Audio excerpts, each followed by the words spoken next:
कहानी शुरू होती है तकरीबन 28 ईयर्स पहले।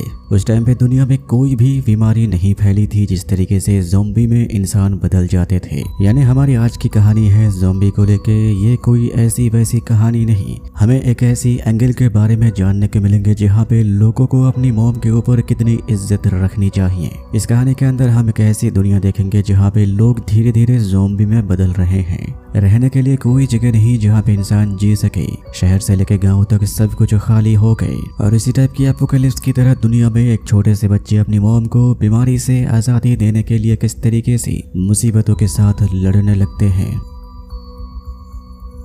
कहानी की शुरुआत में हम देखते हैं एक छोटे से घर के अंदर बहुत सारे बच्चे जमे हुए थे, क्योंकि उसी दिन को पूरी दुनिया में वही वायरस फैल गए थे जिसके जरिए लोग ज़ॉम्बी में तब्दील हो रहे थे। जिनको भी वो ज़ॉम्बी लोग काट रहे थे वो भी ज़ॉम्बी में तब्दील हो जा रहे थे।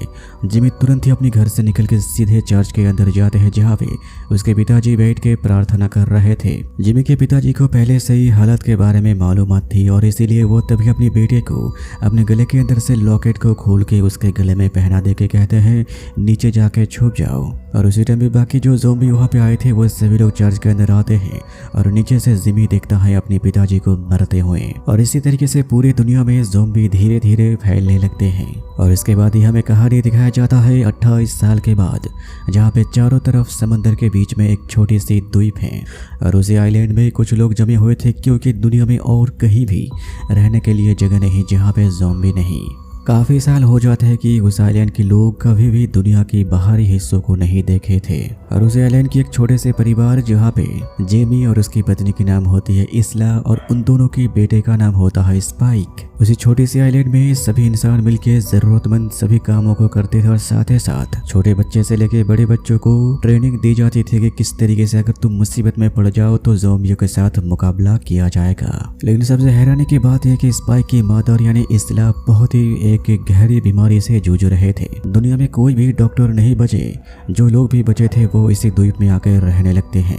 इतने में बारी आती है स्पाइक को जंगल की ओर ले जाने के लिए, क्योंकि जो मेन लैंड है वहां से लोग बिछड़ के इसी छोटी सी द्वीप में रहने लगे। जब बच्चे 10 साल की उम्र में पहुंच जाते हैं तो उसे ट्रेनिंग देने के लिए यानी दुनिया की हकीकत से रूबरू कराने के लिए उसे मेनलैंड में ले जाया जाता है और उसे ज़बरदस्ती ज़ॉम्बी को मारने के लिए उकसाया जाता है ताकि वो अपनी ज़िंदगी के लिए लड़ सके।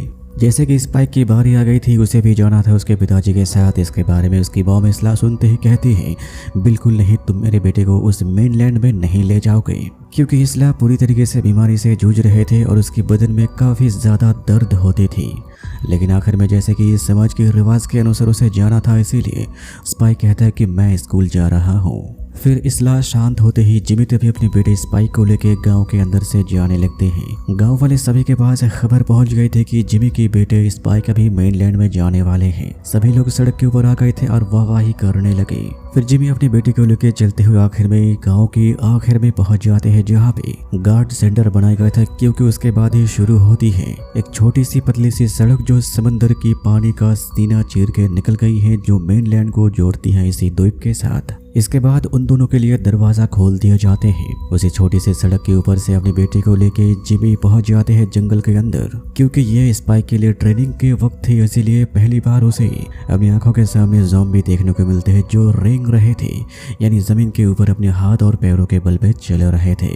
अपने पिताजी की बातों के मुताबिक तीर धनुष के जरिए वो ज़ॉम्बी को मार दिए। फिर इसके बाद जेमी अपनी बेटे को लेके चलते चलते गहरे जंगल में एंटर कर गए और उन दोनों को देखने को मिलता है एक बहुत ही बड़ी हिरन के झुंड जो दौड़ के जा रहे थे अपनी मंजिल की तरफ। दुनिया में इंसान कम हो गए और उसी के नतीजे के तहत जानवरों की तादाद बढ़ जाती है। इसके बाद वो दोनों चलते चलते एक ऐसी जगह में जाते हैं जहाँ पे एक टूटी फूटी घर पड़ी हुई थी। घर के अंदर जाने के बाद दोनों को ही देखने को मिलते हैं एक शख्स को पैरों के बल पे ऊपर से टांग दिया गया था और उसके मुंह को बांध दिए गए थे। देखने के बाद यहाँ पे जेमी कहता है इस शख्स को सजा के तौर पे यहाँ पे रखा गया ताकि ये भी उन ज़ॉम्बियों की तरह तब्दील हो जाएं।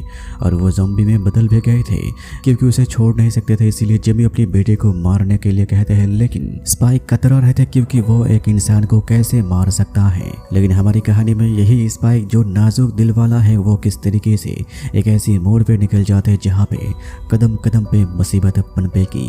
अपने पिताजी की बातों के मुताबिक स्पाइक तभी तीर के जरिए वहां पे उसे मार देते हैं। फिर वो दोनों चलते चलते जंगल के एक ऐसे मोड़ पे आते हैं जहाँ पे स्पाइक को देखने को मिले पेड़ के ऊपर एक हिरन के सर को। ये देखने के बाद ही वहाँ पे जेमी समझ जाते हैं कि ये काम किसने किए। जो भी ये काम करते हैं उसे कहा जाता है अल्फा ज़ॉम्बी, क्योंकि वो अल्फा ज़ॉम्बी में सबसे ज्यादा ताकतवर होते हैं, यहाँ तक कि वो सोच भी सकता है। ये देखने के बाद ही जेमी को लगा था कि और जंगल में ज्यादा देर तक नहीं रुका जा सकता। वापस जैसे ही वो लौटने वाले थे अपने बेटे को लेकर, वो देखता है दूर उसी पेड़ के पास में बहुत से चलने वाले ज़ॉम्बी हाजिर होते हैं और उसी के पास में अल्फा ज़ॉम्बी हाजिर हुए।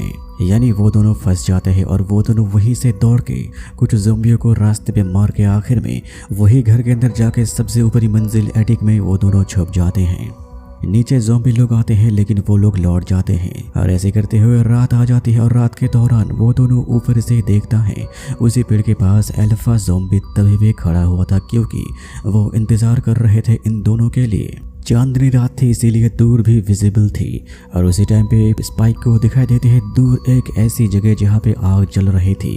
अपने पिताजी को ये पूछता है उसके पिताजी जेमी कहा, मैं वहाँ पे कभी नहीं गया, लेकिन हकीकत में जेमी जानता है वहाँ पे क्या है। इसके बाद कुछ बातचीत होती है और बातचीत के आखिर में दोनों वहीं पे सो जाते हैं, क्योंकि वो लोग सुबह पे सफ़र करने वाले थे। लेकिन उसी रात को एक और हिरन के झुंड उसी घर के पास से गुजर रहे थे दौड़ते हुए, और उसी दौड़ने की कंपन की वजह से घर टूट जाते, क्योंकि वो पहले से ही खंडर में तब्दील हो गई थी। मजबूरन जेमी हुए अपने बेटे को लेकर वहाँ से निकल के दौड़ के सीधे जंगल क्रॉस करके अपनी द्वीप की वही छोटी सी पतली सी सड़क के ऊपर से चल रहे थे।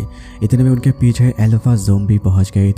दरवाजे के पास चले जाते हैं और सीटी के जरिए गार्ड को बता दिया जाता है। वो लोग तभी तीर के जरिए अल्फा ज़ॉम्बी को वहीं पे मार गिराते हैं। जेमी अपने बेटे को लेकर सुरक्षित घर में पहुंच गया। फिर इसके बाद गांव में खबर फैल जाता है स्पाइक लौट आया, और ये गांव वालों के लिए त्योहार से कम नहीं, और इसीलिए गांव वाले स्पाइक को खुश करने के लिए एक पार्टी भी रखती है। लेकिन उसी पार्टी में स्पाइक एक ऐसे नज़ारे के सामना करते हैं जिसके वजह से वो बिल्कुल ही बदल जाते हैं। स्पाइक अपने पिताजी को एक और लड़की के साथ में देखते हैं। नाराज होकर वो अपने घर में चले जाते हैं। घर में उसकी नाना जी बैठे होते हैं। इतनी जल्दी पार्टी छोड़ के आ गए थे, इसीलिए पूछते ही स्पाइक वहाँ पे कहता है मॉम को देखने के लिए जी चाहा, और वहीं पे काफी देर तक बातचीत होती है और क्या क्या घड़ा सभी के बारे में बातें करते हैं, और वही आग के बारे में भी कहते हैं। ये आग के बारे में सुनते ही स्पाइक के नाना जी कहता है यानी वो डॉक्टर कार्लसन अभी भी वहाँ पे जिंदा है, और वहीं पे स्पाइक को सुनने को मिलता है उसके नाना जी और डॉक्टर कार्लसन लगभग 30 साल पहले काम किया करते थे, जब इस दुनिया में ज़ॉम्बी की आक्रमण नहीं हुई थी। अपनी नाना जी के मुंह से ये सभी बातें सुनकर स्पाइक के मन में और दिमाग में बहुत ही बड़ा चेंज आने लगता है। वो ये जान गया कि इस दुनिया में अभी भी एक डॉक्टर मौजूद है जिसके जरिए वो अपनी मॉम को ठीक कर सकता है। फिर उसी रात को स्पाइक जाके अपनी मॉम के पास में ही सो जाते हैं। सवेर में उसके पिताजी जेमी पास में आता है और अपने पिताजी को स्पाइक पूछते हैं डॉक्टर कार्लसन के बारे में, क्योंकि स्पाइक जान गया था कार्लसन के बारे में, इसीलिए जेमी को वहाँ पे कहना पड़ता है कार्लसन की हकीकत के बारे में जो वो तकरीबन 28 साल पहले देखे थे। तब दुनिया में पहली बार ज़ॉम्बी वायरस पूरी तरीके से दुनिया में फैल गई थी, और एक रोज जेमी अपनी दोस्तों के लिए चलते चलते उसी मेनलैंड में जहाँ पे कार्लसन रहता है और जहाँ पे स्पाइक वो आग जलते हुए कल रात को देखी है। जेमी देखता है कि वहाँ पे बहुत सारे लाशों को कार्लसन ने पूरी तरीके से लाइन में सजा कर रखी है और एक एक करके सभी लाशों को जला रहे थे, और यही नज़ारे के जरिए जेमी अपने दोस्तों के साथ कार्लसन को तकमा देते हैं वो एक पागल इंसान है। लेकिन बात तभी आगे बढ़ जाती है जब यहाँ पे स्पाइक कहता है वो अगर डॉक्टर है तो क्यों ना हम अपनी मॉमी को उस डॉक्टर के पास ले जाकर ठीक कराएं। लेकिन यहाँ पे जेमी पूरी तरीके से इनकार कर देते क्योंकि उसकी नज़र में कार्लसन अब डॉक्टर नहीं रहा, और यहीं पे बातचीत होते होते आखिर में अपने बेटे के ऊपर जेमी हाथ उठा देते हैं। स्पाइक चले जाते हैं अपनी मॉमी के पास और वो अपने मन ही मन में सोचते हैं वो अपनी मॉमी को ले जाएगा डॉक्टर कार्लसन के पास।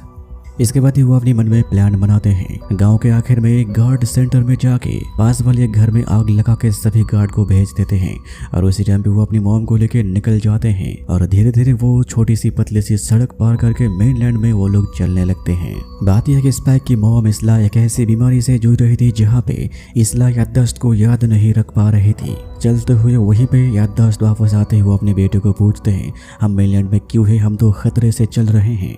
और उसी टाइम पे उसके बेटा कहते हैं मैं आपको ठीक कराने के लिए लाया हूँ, क्योंकि दुनिया में अभी भी एक डॉक्टर है जो आपको ठीक कर सकता है।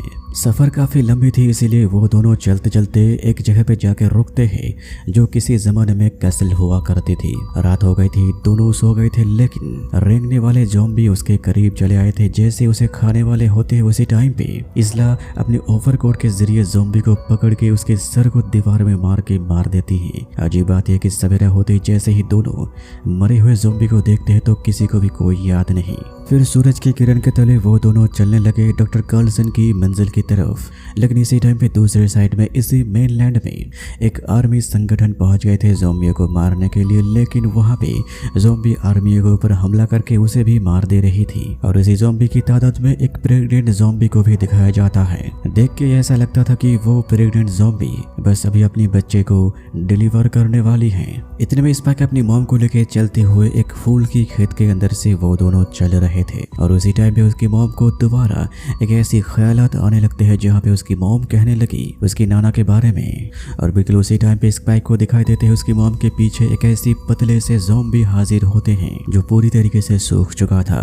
स्पाइक अपने तीर के जरिए ज़ॉम्बी को वहीं पे मार दिए। जैसे कि ज़ॉम्बी वहाँ पे पहुंच गए थे, इसीलिए तभी स्पाइक अपनी मॉम को लेकर दौड़ते हुए पेट्रोल पंप में बनाए गए घर के अंदर जाके घुस जाते हैं। लेकिन वहीं पे एक ऐसी गैस को छोड़ दिए थे जहाँ पे सांस लेना भी मुश्किल हो गया था। दरवाजों को खोलते ही ज़ॉम्बी अंदर पहुंच जाते और उसी टाइम पे घर की छत के ऊपर से एक बॉम्ब को नीचे फेंक देते हैं एक आर्मी ऑफिसर। सभी ज़ॉम्बी वहीं पे मारे जाते हैं। स्पाइक अपनी मॉम को लेके एक टेबल के नीचे छुप गए थे। बाद में बाहर आते हैं और उस आर्मी ऑफिसर के साथ बातें करते हैं जो नौजवान थे जिसके नाम एरिक। फिर एरिक के साथ यहाँ पे स्पाइक काफी देर तक बातचीत करते हैं और सब कुछ समझाते हैं। लेकिन वो लोग कहाँ पे रहते हैं उसके बारे में बताते नहीं, क्योंकि वो तीनों ही इस जंगल में अकेले हैं। इसीलिए तीनों चलते हुए आखिर में उसी फूल वाली खेत में बैठ के विश्राम करने लगे। यहाँ पे स्पाइक खाने के लिए एरिक को एप्पल देते हैं। एक छोटा सा निवाला लेने के बाद यहाँ पे एरिक कहता है कि काफी दिन हो गए सेब को नहीं खाए। रेस्ट खत्म होने के बाद तीनों उठ के चल रहे थे। चलते हुए एक छोटे से ब्रिज के नीचे वो लोग आते ही वहीं पे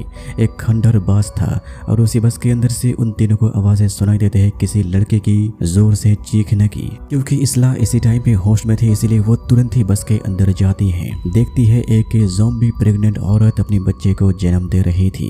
लेकिन इसी टाइम पे एरिक पीछे से बंदूक लेके बार बार कहता रहा उस बच्चे को छोड़ दो, क्योंकि ये हैवान के बच्चे हैं। बच्चे को अच्छी तरीके से देखने के बाद यहाँ पे स्पाइक कहता है ये ज़ॉम्बी के बच्चे जरूर है, लेकिन ये अभी भी ज़ॉम्बी नहीं है। लेकिन एरिक वहाँ पे रुकने वाले नहीं थे। वो बार बार वही बातें कहते जा रहा था और उसी टाइम पे बस के ऊपर से एक और ज़ॉम्बी उसे पकड़ के मार देते हैं। वो ज़ॉम्बी नीचे आते हैं जो एक अल्फा ज़ॉम्बी था और उसके हाथ में एरिक का सर भी है।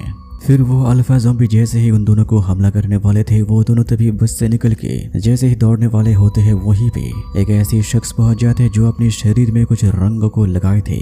वो अपने मुंह के जरिए एक तीर को फेंक के अल्फा की शरीर में जैसे अटैक करते अल्फा वहीं पे रुक जाते हैं।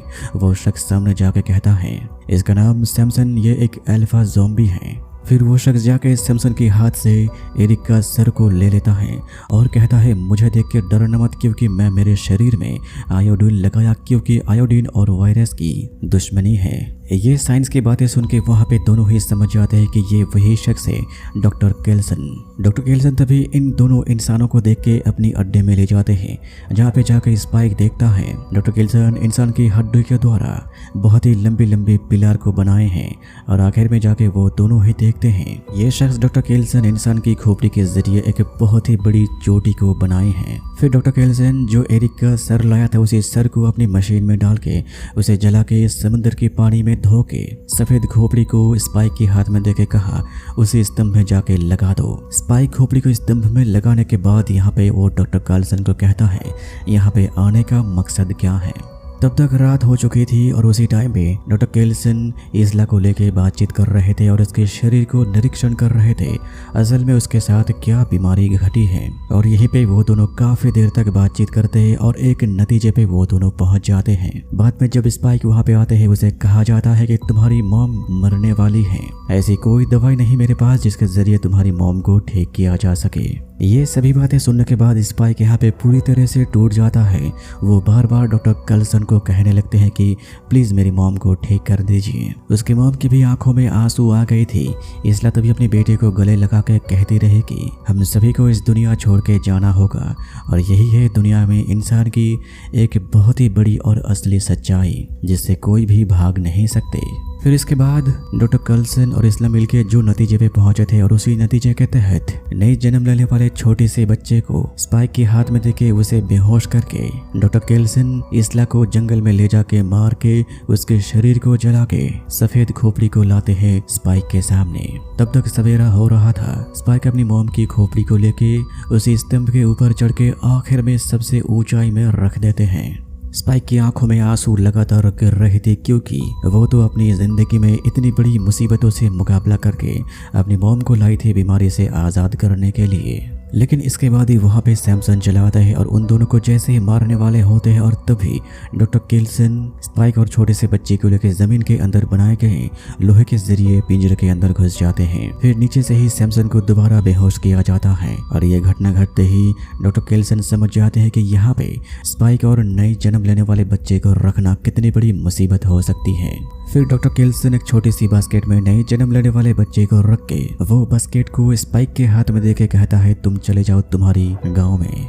दोबारा स्पाइक का सफर शुरू होते हैं और उसी सफर में वो सोचते हैं कि वो अभी अपने घर नहीं जाएंगे और उसी बास्केट में वो एक चिट्ठी लिखते हैं और बिल्कुल ही शांत तरीके से वो अपनी गांव की मेन दरवाजे के सामने जाके बास्केट को रख के दोबारा जंगल में चले जाते हैं। फिर जब वो बच्चे रोने लगती है और उसी बच्चे के रोने की आवाजें सुन के उस बच्चे को अंदर ले जाया जाता है और चिट्ठी मिलते ही चिट्ठी को पढ़ते हैं और पढ़ते ही सभी को जानने को मिला कि ये बच्चे को स्पाइक नहीं छोड़ के गया है और कहा कि इस बच्चे का नाम रखना इसला जो उसकी मॉम की नाम हुआ करती थी। ये बातें सुनते ही जेमी समझ जाते हैं कि इसला मर चुकी है और उसके बेटे ये गाँव में नहीं आ रहे हैं। तुरंत ही जेमी तभी अपने गाँव से निकल के दरवाजा क्रॉस करके वो छोटी सी सड़क के ऊपर चलने लगते हैं, लेकिन तब तक पानी भर चुका था। जेमी अपने बेटे के लिए पानी के ऊपर ही रोने लगते हैं, लेकिन उसके हाथ में कुछ भी नहीं था। और उसी टाइम पे स्पाइक तभी जंगल के अंदर एक जगह पे बैठ के मछली को पका रहे थे और उसी टाइम पे ज़ॉम्बी वहाँ पे पहुँच जाते हैं जो चल सकते थे। एक दो ज़ॉम्बी को मारते हैं लेकिन उसे पीछे हटना पड़ता है।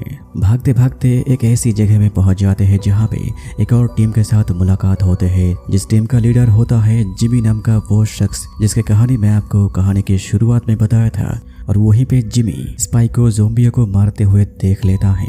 इतनी छोटी सी उम्र में इतनी बड़ी जिगरा है जो काफ़ी चौंका देते हैं जिमी को। और उसी टाइम पे जिमी की टीम बाकी जो ज़ॉम्बी आए थे सभी को मार गिराते हैं और आखिर में जिमी कहता है क्या तुम मेरे टीम में आना चाहोगे? स्पाइक हाँ कहता है। यहीं पे हमारी कहानी होती है ख़त्म, लेकिन समझने वाली बात यह है स्पाइक अपने घर में ना जाके जिमी के दल के साथ वो मिल जाता है और जिमी जो भी काम करेगा स्पाइक भी वही काम करता रहेगा, जो और कोई नहीं ज़ॉम्बियों को मारना।